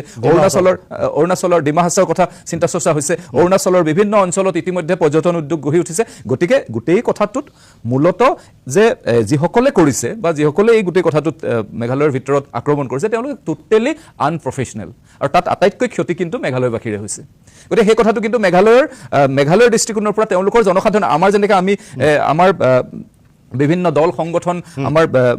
চিভিল ছ'চাইটিয়ে এই কথাটো উপলব্ধি কৰিছে যে মেঘালয়ে এই ধৰণৰ কথা কৰিব নালাগে অসমক বাৰে বাৰে অসমৰ গাড়ীবিলাকক তেওঁলোকে আক্ৰমণ কৰিব নালাগে বা অসমৰ লগত এটা যিটো ৰিফ্টত আহিছে এইটো কৰিব নালাগে একেটা কথাই কিন্তু মেঘালয়ৰ জনসাধাৰণৰ মেঘালয়ৰ যিবিলাক চিভিল ছ'চাইটি আছে বহু কেইজনৰ এটা ষ্টেটমেণ্ট আহিছে যোৱা সময়ছোৱাত যে এইটোৱে মানে ক্ষতি কৰিব তেওঁলোকৰ সমাজ ব্যৱস্থাকে ক্ষতি কৰিব এই কথাটো আহিছে গতিকে মিছক্ৰিয়েঞ্চ সদায় মিছক্ৰিয়েঞ্চ অৰ্থাৎ দুৰ্বৃত্ত সদায় দুৰ্বৃত্ত গতিকে আমি সেই দুৰ্বৃত্তৰ সেই যি আক্ৰমণ সেই কাম কাজ সেই দৃষ্টিভংগীৰে আমি চাব লাগিব এতিয়া চৰকাৰৰ কৰোণীয় কথাখিনি এইটো যে প্ৰথম কথা ডক্টৰ হিমন্ত বিশ্ব শৰ্মা ডাঙৰীয়াৰ নেতৃত্ব লোৱাৰ পিছৰে পৰা অসম চৰকাৰৰ নেতৃত্ব লোৱাৰ পিছৰে পৰা নিৰবিচ্ছিন্নভাৱে দুয়োখন চৰকাৰৰ মাজত আলোচনাৰ জৰিয়তে মূলতঃ সীমা সমস্যাকে আদি কৰি বিভিন্ন ধৰণৰ বিভিন্ন সময়ত ঘটি থকা বিক্ষিপ্ত ঘটনাবিলাকক লৈ তেওঁ যথেষ্ট সংবেদনশীল আৰু আলোচনাৰ মাধ্যমেৰে সমাধান কৰিবৰ কাৰণে তেওঁৰ এটা প্ৰচেষ্টা হাতত লৈছে বা অহৰহ প্ৰচেষ্টা এটা কৰিছে অতুল বৰা ডাঙৰীয়াৰ আমি ষ্টেটমেণ্ট চালোঁ, যদিও বা তেখেতৰ ষ্টেটমেণ্টত আপোনালোকে এগ্ৰী কৰা নাই, তথাপিতো চৰকাৰী ষ্টেটমেণ্ট, গতিকে নিশ্চিতভাৱে চৰকাৰৰ প্ৰতিনিধি হিচাপে তেখেতৰ ষ্টেটমেণ্টটোক মই নিশ্চিতভাৱে সমৰ্থন কৰিব লাগিব বা মই তাক বেক কৰিব লাগিব। অতুল বৰা ডাঙৰীয়াই ইতিমধ্যে সেই যে মেঘালয় চৰকাৰৰ লগত ইতিপূৰ্বে যিবিলাক সীমা সমস্যাক লৈ পেলাই যিবিলাক কথা বতৰা আলোচনা হৈছে, তাতো মন্ত্ৰী গোটৰ তেওঁ অন্যতম এজন সদস্য। গতিকে আৰু দ্বিতীয়তে অতুল বৰা ডাঙৰীয়াৰ যদি আমি ছাত্ৰ জীৱনৰ কথাটো যদি চাওঁ, তেতিয়াহ'লে দেখা পাম তেওঁ উত্তৰ পূব ছাত্ৰ সন্থাৰ তেখেত আহ্বায়কো আছিলে এটা সময়ত, নহয়নে? তো গতিকে তেখেতলোকৰ লগত খাচী ছাত্ৰ সন্থা নিশ্চিতভাৱে তেওঁলোকৰ এটা সমিল মিল এক সাংগঠনিক দৃষ্টিকোণৰ ফালৰ পৰাও তেওঁৰ লগত এটা যোগাযোগ আছে। গতিকে এজন প্ৰকৃত কেপেবল পাৰ্চনকে দায়িত্ব অৰ্পণ কৰিছে ডক্টৰ হিমন্ত বিশ্ব শৰ্মা ডাঙৰীয়াই। গতিকে মই ভাবোঁ যে এটা কথা হয় যে তেখেতসকলে কেব চালক সন্থাই এটা আন্দোলন কৰিছে গোটেই বিষয়টোক লৈ, আৰু এই বিষয়টো অত্যন্ত সংবেদনশীল, অত্যন্ত দুৰ্ভাগ্যজনক আৰু অত্যন্ত গৰিহণাযোগ্য। যি দুৰ্বৃত্তসকলে যিবিলাক কাম কৰিলে এইটো অত্যন্ত গৰিহণাযোগ্য। আৰু এই আন্দোলনত আপুনি কৈছে যে জিলা প্ৰশাসন যোৱা নাই, মোৰ একদম প্ৰকৃত খবৰটো নাই, আপোনালোকে কৈছে মই মানি লৈছোঁ। কিন্তু এটা কথা হয় যে যিহেতুকে তেখেতসকলৰ ওচৰত এটা সামগ্ৰিকভাৱে এটা সমাধান সূত্ৰ দিব লাগিব, কাৰণ তেখেতসকলে সমাধানৰ কাৰণে বহিছে তাত। গতিকে এই সমাধান সূত্ৰ নিশ্চিতভাৱে ডক্টৰ হিমন্ত বিশ্ব শৰ্মাই অহা কিছুদিনৰ ভিতৰত সমাধান সূত্ৰ উলিয়াব, আৰু নিশ্চিতভাৱে তেখেতলোকৰ ওচৰত দায়বদ্ধতাৰে তেখেতসকলৰ ওচৰলৈকে বা অসম চৰকাৰৰ প্ৰশাসন যাব। গতিকে মই ভাবোঁ যে এই সময়ত আমাৰ মূল কথাটো এই সময়ত যাতে আৰু এটা কথা, এই দুয়োখন ৰাজ্য কোন, হিষ্ট্ৰী কি? আমি 70 দশকলৈকে আমি একেখন ৰাজ্যতে আছিলোঁ। আমাৰ ৰাজধানী আছিলে শ্বিলং। গতিকে আমাৰ মাজত বৃহত্তৰ অসমীয়া জাতি গঠনৰ অন্যতম অংগ খাচীসকলো, জয়ন্তীয়াসকলো, আমাৰ গাৰোসকলো। আজি আমি কৈছোঁ যে অৰুণাচলে মিচিঙক আক্ৰমণ কৰিছে। মই ভাবোঁ মিচিঙক আক্ৰমণ কৰা নাই, অসমীয়া মানুহক আক্ৰমণ কৰিছে। গতিকে এই যে জাতি গঠনত আমি সামগ্ৰিকভাৱে আমি যিহেতুকে সামগ্ৰিক দৃষ্টিভংগীৰে যাব লাগিব, কাৰণ আমি ক্লেইম কৰোঁ যে আমি ডাঙৰ ককায়েক, আৰু ডাঙৰ ককায়েকে সদায়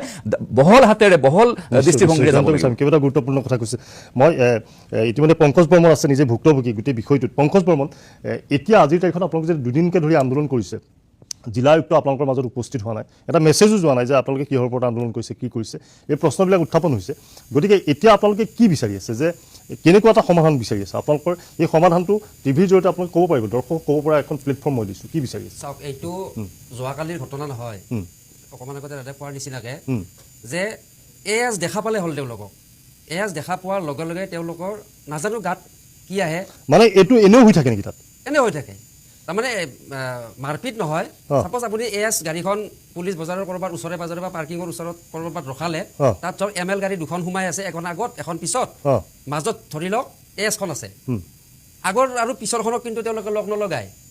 প্ৰশাসনে লগ লগাব এজখনক। এইটো কেনেকুৱা ধৰণৰ আইন যে এজখনক লগ লগাব পাৰে? একেটা স্থানতে আছে, আগত এখন ML, পিছত এখন ML, মাজত এজখনক কিয় তেওঁলোকে লগ লগায়? কিন্তু একদম মানে বন্ধুৱে তেখেতে একদম ঠিক কথা কৈছে যে বিশেষকৈ আমি দেখা পাইছোঁ, যদি আপুনি অসমৰ বাহিৰে যদি বাকী ষ্টেটকেইখনৰ কথা কওঁ, যেনে মেঘালয় কওক, আপুনি নাগালেণ্ড কওক বা অৰুণাচলৰ ক্ষেত্ৰতে কওক, প্ৰশাসনে কিন্তু সদায় তেওঁলোকৰ কিন্তু বেকতে থিয় হয়। মানে আপোনালোকৰ যিকোনো দুষ্কৃতিকাৰীয়ে যদি কোনো, আমি যে দাদাই কোৱাৰ দৰে দুষ্কৃতিকাৰী বা কোনো ধৰণৰ এনেকুৱা মিশ্ৰিত কিবা এটা হ'লেও কিন্তু পুলিচে কিন্তু সেই ক্ষেত্ৰত কিন্তু তেওঁলোকৰ যিটো আইনগত ব্যৱস্থা ল'ব লাগে তেওঁলোকে কিন্তু নলয়। তেওঁলোকে যেন তেওঁলোকৰ পিছত থিয় হৈ এই কাৰ্যক তেওঁলোকে পূৰ্ণৰূপে সমৰ্থন কৰে, পৰ্যটকক বেছি প্ৰাধান্য নিদিয়ে। কাৰণ এই ক্ষেত্ৰত আপুনি যদি চাই, মই অকণমান আগতে আমাৰ যিটো অৰুণাচলৰ এই ঘটনাটো যিটো হৈ গ'ল, আপুনি নিজে দেখা পাইছে, পুলিচে নিজে শিলগুটি দলিওৱা আমি দেখা পাইছোঁ। প্ৰতিবাদ কি কৰিব লাগিছিল সময়ত পুলিচে, মানে আপোনাৰ অৰুণাচলী পুলিচে। ঠিক তেনেকৈ আপুনি যদি চাই মেঘালয়তো এনেকুৱা ধৰণৰ হৈছে, এখেতে কোৱাৰ দৰে একদম সঁচা কথা যে মেঘালয়ৰ গাড়ীকেইখনত তেওঁলোকে একো ব্যৱস্থা নলয়, কিন্তু ASৰ গাড়ীকেইখনৰ ব্যৱস্থা। মানে এই কথাটো কিহৰ কাৰণে? ঘটনা হৈছে আমি আছোঁ এই বস্তুটো কিন্তু এটা সমাধান সূত্ৰ এটা ওলাব লাগিব, কাৰণ এইটো অকল মই আগতেও কৈছোঁ এই কথাটো যে এইটো অকল কেৱল এণ্ট্ৰি বা মানে আমি সেই চুবুৰীয়া ৰাজ্যখনত মানসিক নিৰ্যাতনৰ সন্মুখীন হৈ নিশ্চয়। মই আৰু কেইটামান ইনফৰমেশ্যন ল'ব বিচাৰিছোঁ, খবৰ ল'ব বিচাৰিছোঁ, আপোনাক প্ৰেক্টিকেল কাৰণে মই সুধি আছোঁ। নাই, মইতো ক'লোৱে এইটো যে দুখন গাড়ীৰ মাজত অসমৰ গাড়ীখনক লগ লগাই, আৰু আমি যেতিয়া পৰ্যটন, আপোনালোকে কিছুমান এইকেইদিন ছ'চিয়েল মিডিয়াত বা আমাৰ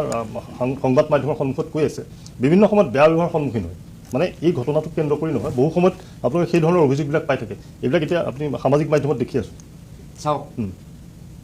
কেতিয়াবা কি হয়, যদিও আমি শ্বিলং পুলিচ বজাৰ যোৱাৰ আগতে আমি ৰাইট চাইডে এটা ঠাই আছে, নামটো এই সময় মনত অহা নাই, তাত আমি যদি সোমাব লাগে, আমাৰ গাড়ীখন সোমাব নিদিয়ে। যদি আপুনি ML ৰেজিষ্ট্ৰেশ্যন গাড়ীখন লৈ যায় ন, তেতিয়া তাত সোমাব দিয়ে মই মাহত 3বাৰ মান মই এজন ডেণ্টিষ্ট লৈ যাওঁ এই ঠাইটোৰ মোৰ নামটো অহা নাই তো তাত কেতিয়াবা কি হয় অকণমান জাম লাগে তো শ্বিলঙত তেনেও জাম থাকে জাম লাগিলে কি হয় সেই তাত তাৰমানে ৰাইট টাৰ্ণটো ল'ব নিদিয়ে প্ৰায়ে নিদিয়ে যদি আপুনি এখন ML গাড়ী যদি তাত দেখে ML গাড়ীখন তেওঁলোকক প্ৰাধান্যটো কি দিব ৰাইট টাৰ্ণটো আপুনি লওক পিছত যদি এছখন দেখে ন সেইখন আকৌ ঘূৰি আহিব লাগে যিটো আমাৰ শ্বিলং যোনখন চিভিল হস্পিটেল আছে এই চিভিল হস্পিটেলৰ চাইডেদি এটা অকণমান ডাউনফালে এটা নামি গৈছে হা গতিকে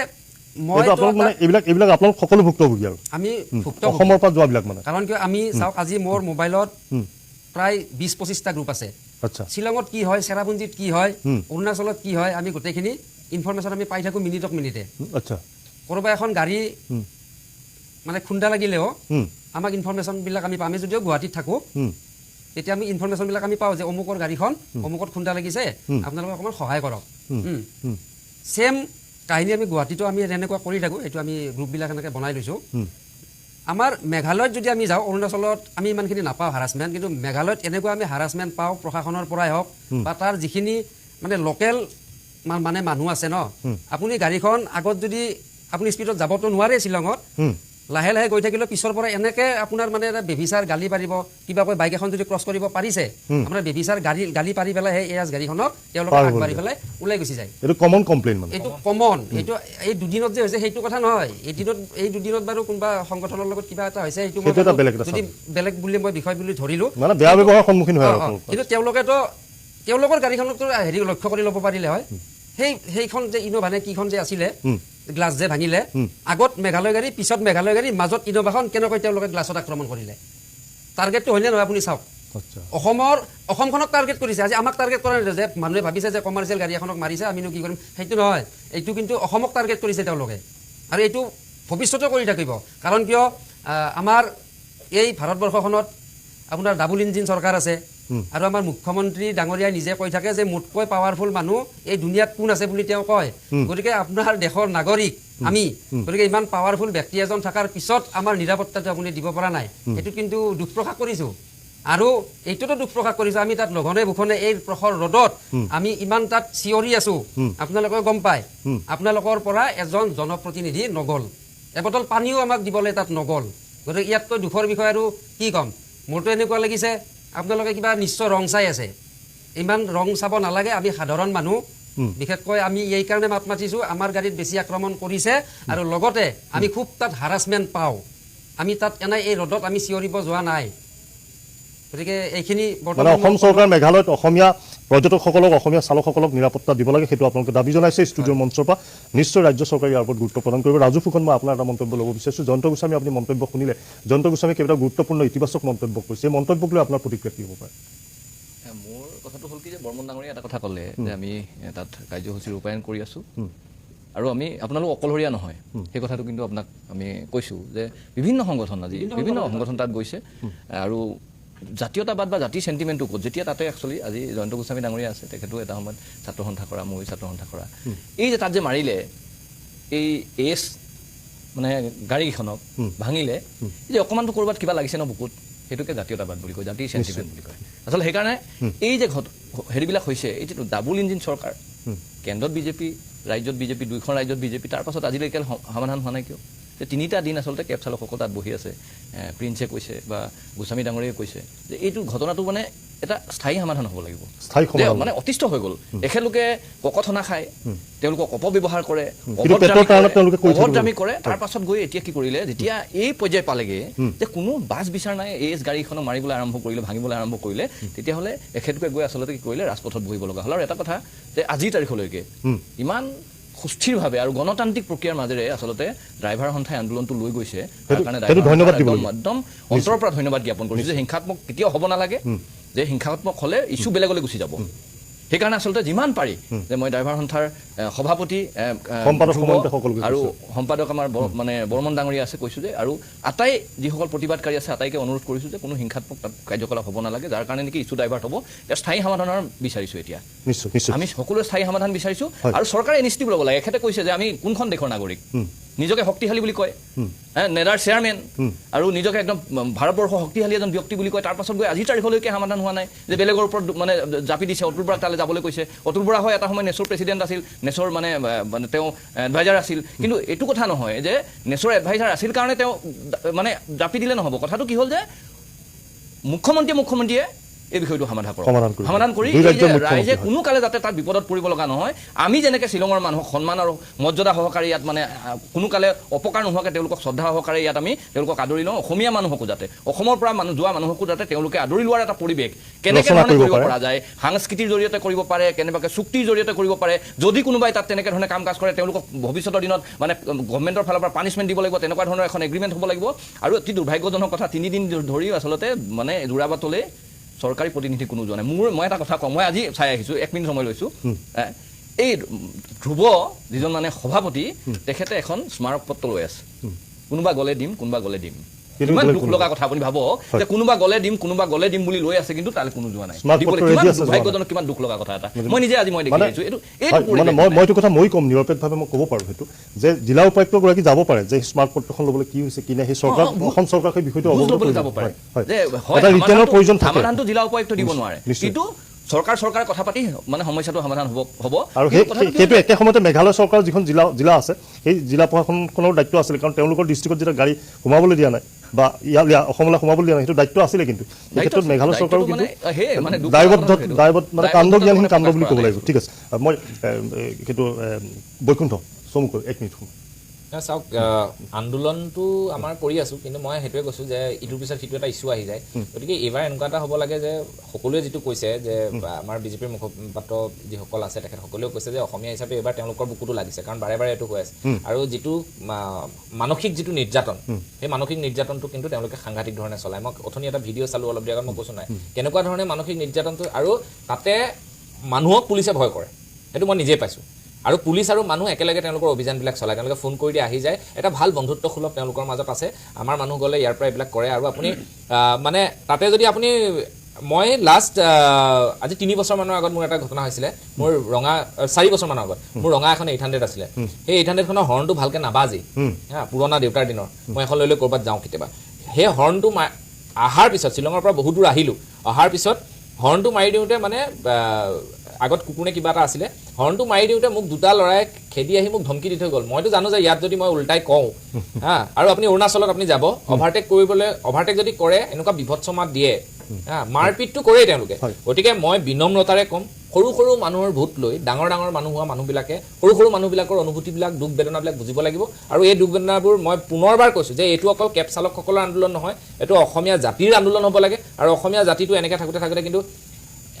মোৰ ভাই এটাৰ গাত গুৰটো পৰিছে মানে কোনোবা এটা বহিৰাগতই হওক বা জোৰেই নহওক মোৰ গাতো পৰিছে বুলি অনুভৱ কৰিব লাগিব তেতিয়াহে অসমীয়া আই বুলি বা অসমৰ সন্তান বুলি কোৱাৰ এই যিটো মানে স্বাধীনতাটো মুখৰ যিটো স্বাধীনতা যে মই অসমৰ সন্তান এই অসমৰ সন্তান বুলি কোৱাৰ স্বাধীনতাটো কিন্তু তেতিয়াহে থাকিব একো নাই আমি এইবোৰ বকি আমি হয়তো কেতিয়াবা এই পৃথিৱীৰ পৰা বিদায় মাগিম কিন্তু আমি এটা কথা জানো যে আমাৰ এই তেজত আৰু ৰাতি টোপনিত কিন্তু আমি অসমীয়া আইৰ সপোন দেখোঁ অসমীয়া আই কেনেকৈ প্ৰত্যেকজনে দেই মই কৈলোঁ বিজেপি এজেপি কংগ্ৰেছ যিমান আছে চব আমাৰ অসমীয়া ভাই বন্ধু তাৰপিছত ৰাজনৈতিক গতিকে তেওঁলোকেও চিন্তা কৰিব লাগে যে সৰু মানুহবিলাকৰ কথাবিলাক চিন্তা কৰিলেহে ডাঙৰ মানুহবিলাক তেতিয়া সুখত থাকিব পাৰিব নহ'লে কিন্তু অসুখী হৈ থাকিব চন্দন গৌতম গোস্বামী মই আপোনাৰ মৌখিক মন্তব্যটো ল'ব বিচাৰিছোঁ মই এইখিনি কথাটো ক'ব বিচাৰিছোঁ যে এই যিটো আন্দোলনটো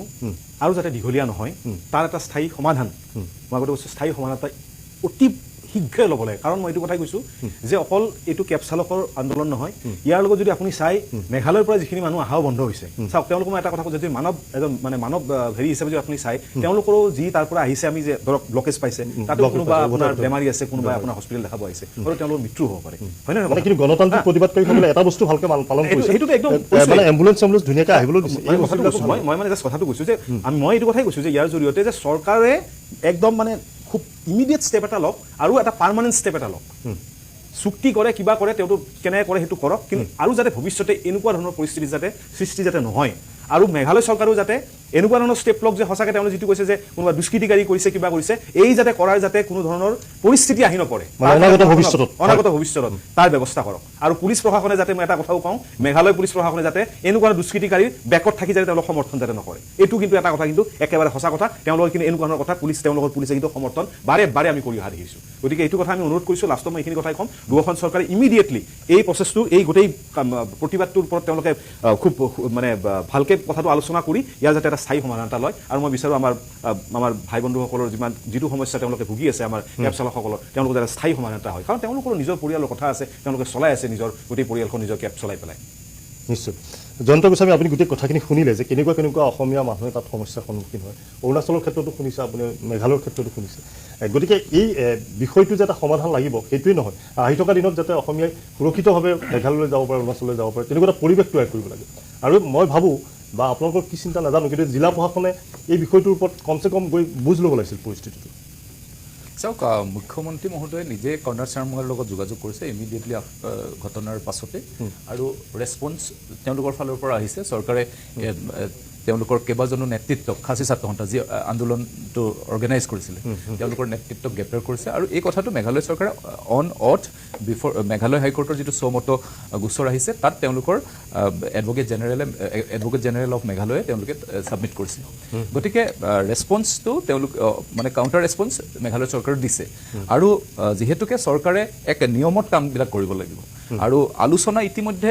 বিশেষতঃ সীমা সমস্যাক লৈ ইতিমধ্যে আলোচনা চলি আছে দুইখন ৰাজ্যৰ মাজত আৰু একেটা কথা হৈছে কি যে ডক্টৰ হিমন্ত বিশ্ব শৰ্মা ডাঙৰীয়া ইয়াৰ পূৰ্বতে যদি চোৱা যায় তেতিয়াহ'লে এই গোটেই কথা বতৰাবিলাকৰ ওপৰত এটা প্ৰম্পট একশ্যন ইমিডিয়েটলি তেওঁ লোৱাৰ এটা নজিৰ যোৱা সময়ছোৱাত আছে এটা কথা ঠিক যে বিভাজিত শক্তি কোন শক্তি মই ক'ব নোৱাৰোঁ সেই কোন শক্তি সেই কথাটো মই নাজানো কিন্তু আল্টিমেটলি আমাৰ যি বৰ অসমৰ যি জাতি গঠন প্ৰক্ৰিয়া এই জাতি গঠন প্ৰক্ৰিয়াত কিন্তু ক'ৰবাত এক বিভাজিত শক্তিৰ ষড়যন্ত্ৰ আছে আৰু যাৰ কাৰণে যিটো আপোনালোকৰ মানে আমাৰ পেনেলৰ বক্তব্য যি আহিছে যে অসমীয়া মানুহ বুলি ক'লে খাচীসকলে বিদ্বেষ কৰে অৰুণাচলৰ বিভিন্ন জনগোষ্ঠীয় লোকসকলে অসমীয়া মানুহ বুলি ক'লে বিদ্বেষ কৰে এই ধৰণৰ যি এই বৃহত্তৰ অসমীয়া জাতিৰ মানে বৃহত্তৰ অসমীয়া জাতিৰ অংগ মই বাৰে বাৰে ক'ম সেই খাচীসকলো আছিলে সেই জয়ন্তীয়াসকলো আছিলে গাৰোসকলো আছিলে অৰুণাচলৰ প্ৰতিটো চেগমেণ্টত যিসকল তেওঁলোকৰ জনগোষ্ঠীসকলো আছিলে নাগালেণ্ডো আছিলে সকলোখিনি আছিলে গতিকে ক'ৰবাত নহয় ক'ৰবাত এক অদৃশ্য শক্তিয়ে কিন্তু এই জাতিগত মানে যে মানসিক যিটো বিভাজন আচলতে মানসিক বিভাজনৰ কাৰণেহে এএছ গাড়ীখনৰ ওপৰত আক্ৰমণ কৰিছে এইটো মানসিকভাৱে বিভাজিত হৈছে ক'ৰবাত কাৰণ এএছ গাড়ী বুলি ক'লেই তেওঁলোকে যে আক্ৰমণ কৰিছে যিটো কথা আপোনালোকৰ বক্তব্যত আহিছে যে এইটোৰ মূলত এদিনত কথাটো হোৱা নাই এইটো এটা ক'ৰবাত নহয় ক'ৰবাত এটা মানসিক এটা তেওঁলোকেও মানসিকভাৱে বিভাজিত হৈছে গতিকে আমি সেই কেৰুণটো নিশ্চিতভাৱে সমাজে চাব লাগিব সেই কেৰুণটো ক'ত হৈছে তাত আমাৰ ক'ৰবাত কেতিয়াবা ক'ৰবাত এক বৃহত্তৰ অসমীয়া জাতি গঠনত কেনেকৈ কেৰুণ আহিলে কি ধৰণে আহিলে এই সীমা সমস্যাবিলাক কি ধৰণে সৃষ্টি হৈছিলে যে সেই সময়ত যেতিয়া ৰাজ্য বিভাজন হৈছিলে সেই বিভাজনৰ সময়ত প্ৰপাৰ ডায়েগ্ৰামেটিক বিভাজন হৈছিলে নাই ষ্টেটিষ্টিকেলি তাক যিটো ৰেড কোৰ্চ পিলাৰ লগোৱা যায় সেই পিলাৰ লগোৱা হৈছিলে নাই এই গোটেই কথা বতৰাবিলাক আছে গতিকে মই ভাবোঁ যে সমাধান সূত্ৰ এটা নিশ্চিতভাৱে উলিয়াব লাগিব আৰু তাৰ উলিয়াবৰ কাৰণে বলিষ্ঠ নেতৃত্ব চৰকাৰেই ল'ব লাগিব গতিকে মই ভাবোঁ ডক্টৰ হিমন্ত বিশ্ব শৰ্মা ডাঙৰীয়াৰ নেতৃত্বত এইখন চৰকাৰে নিশ্চিতভাৱে ল'ব আৰু দায়বদ্ধতাৰে কাম কাজখিনি কৰিব আৰু যিহেতুকে সাময়িকভাৱে যিটো কথা বতৰা এতিয়া আহিছে এই ঘটনাটোক লৈ সেই ঘটনাটো মই ভাবোঁ নিশ্চিতভাৱে খুব সোনকালে সমাধান হ'ব নিশ্চয় মই আশা কৰিম যে ৰাজ্য চৰকাৰ দুইখন ৰাজ্য চৰকাৰৰ দুগৰাকীকৈ দুখন জিলাৰ উপায়ুক্ত আছে পৰিস্থিতি প্ৰথম পৰ্যায়ত বুজ লওক আৰু আমি যদি চাওঁ দুখন ৰাজ্যৰ দুগৰাকী মুখ্যমন্ত্ৰীয়ে পদক্ষেপ হাতত লৈছে সীমান্ত মন্ত্ৰীয়ে পদক্ষেপ হাতত লৈছে কিন্তু এই আন্দোলন ধাৰাবাহিকভাৱে যদি চলি থাকে এই আন্দোলনটো তাত হয়তো তৃতীয় শক্তিয়ে ক'ৰবাত নহয় ক'ৰবাত এই আন্দোলনটো হাইজেক কৰিব বিচাৰিব নতুবা এই আন্দোলনটোক বিপথে পৰিচালিত কৰিব বিচাৰিব গতিকে মেঘালয়ৰ লোকসকল বা অসমৰ লোকসকলৰ মাজত যাতে আকৌ সংঘাত নহওক তাৰ বাবে তাৎক্ষণিকভাৱে এই আন্দোলনটোত এটা মানে সমাধান সূত্ৰ উলিয়াব এই আন্দোলনৰ পৰা সেইটো আশা কৰিছোঁ মই জয়ন্ত গোস্বামী আপোনাক ধন্যবাদ জনাইছোঁ আহি এই বিশেষ অনুষ্ঠানৰ অন্তিম পৰ্যায়ত পালোঁ মই চন্দন গৌতম গোস্বামী আপুনি যুক্তিনিষ্ঠ বিশ্লেষণ আগবঢ়াইছে মই আশা কৰিম চৰকাৰখনে এই বিশ্লেষণৰ পৰা কিছু কথা বুজিব পাৰিব আৰু কেব চালকসকলে বা যি জাতীয় সংগঠনসমূহে দাবী উত্থাপন কৰি আছে দাবীসমূহ আজি মন্ত্ৰী অতুল বৰাই কোৱাৰ দৰে যে আলোচনাৰ মজিয়াত এই কথা বতৰাবিলাক উপস্থাপন কৰিম গতিকে মই আশা কৰিম যে এই কথা বতৰাবিলাক উপস্থাপন কৰিব ধন্যবাদ জনাইছোঁ বৈকুণ্ঠ প্ৰিন্স পাঠক ৰাজু ফুকন ধন্যবাদ জনাইছোঁ